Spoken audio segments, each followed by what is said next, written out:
Subscribe now and press the bell icon. Never miss an update.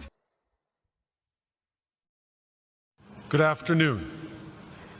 Mr. President, fellow delegates and friends, it's an honor to be with you today. And it's wonderful to be here in the great city of New York. Once again, this week, New Yorkers showed us how to be resilient and resolute in the face of violent extremism.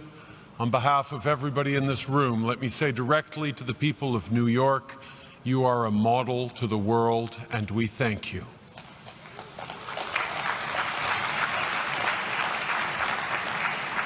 Exactly 1 year ago, Canada was in the middle of a long and closely fought election campaign. 78 days on the road, and I can assure you, in Canada, there are 78 days worth of roads. It is the responsibility of a leader to spend time with the people they were elected to serve. If you want the real stories, you have to go where people live. Coffee shops and church basements, mosques and synagogues, farmers markets, public parks. It was in places like that that I got the best sense of what Canadians were thinking and how they were doing. And through the politeness, because we Canadians are always polite even when we're complaining, I learned a few things. I talked with people my age who were trying to be hopeful about their future, but found it tough to make ends meet, even when they were working full-time. I heard from young Canadians who were frustrated, who told me that they couldn't get a job because they don't have work experience, and they can't get work experience because they don't have a job. I heard from women and girls who still face inequality in the workplace and violence just because they are women, even in a progressive country like Canada. Leaders are faced with citizens' anxiety. We have a choice to make. Do we exploit that anxiety, or do we allay it? Exploiting it is easy. But in order to allay it, we need to be prepared to answer some very direct questions. What will create the good, well-paying jobs that people want and need and deserve? What will strengthen and grow the middle class and help those working hard to join it? What will build an economy that works for everyone?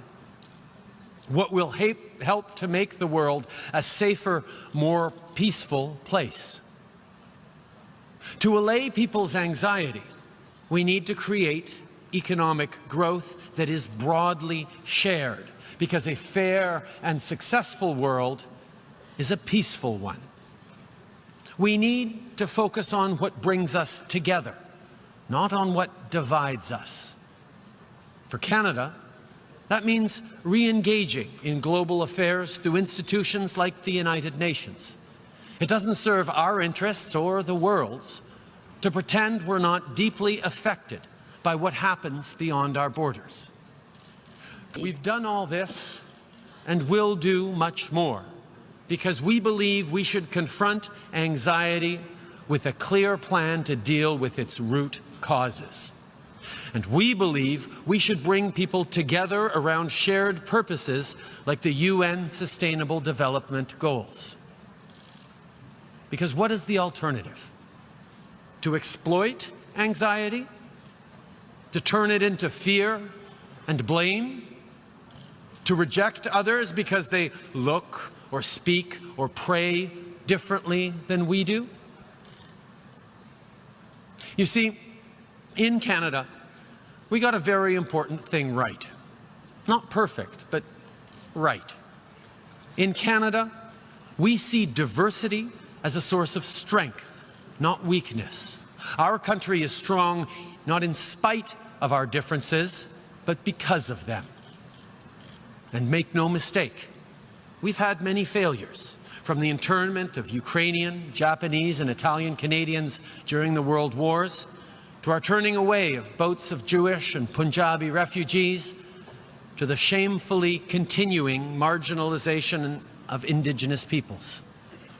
What matters is that we learn from our mistakes and recommit ourselves to doing better.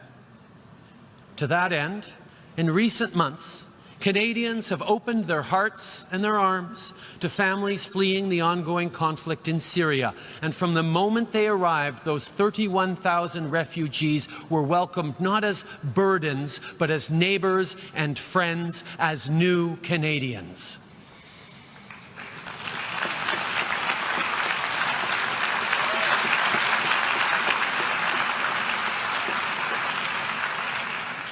These people are bringing themselves. Refugees are people with the same hopes and dreams as our own citizens.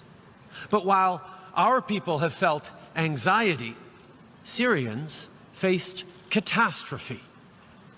Do you want to know where the Syrian middle class is? Well, they're living in refugee camps in Turkey, Lebanon, and Jordan. They're moving across Europe looking for a place to set down roots, to get their kids back into school, to find steady work, and to become productive citizens. Refugee camps are teeming with Syria's middle class.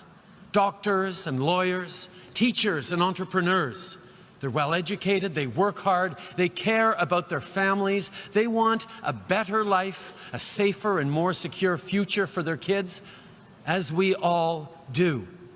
So when I say that I hope that Syrian refugees that we welcomed will be soon able to join our middle class, I'm confident that we can make that happen, and we'll do it by offering them the same things we offer to all our citizens: a real and fair chance at success for everyone.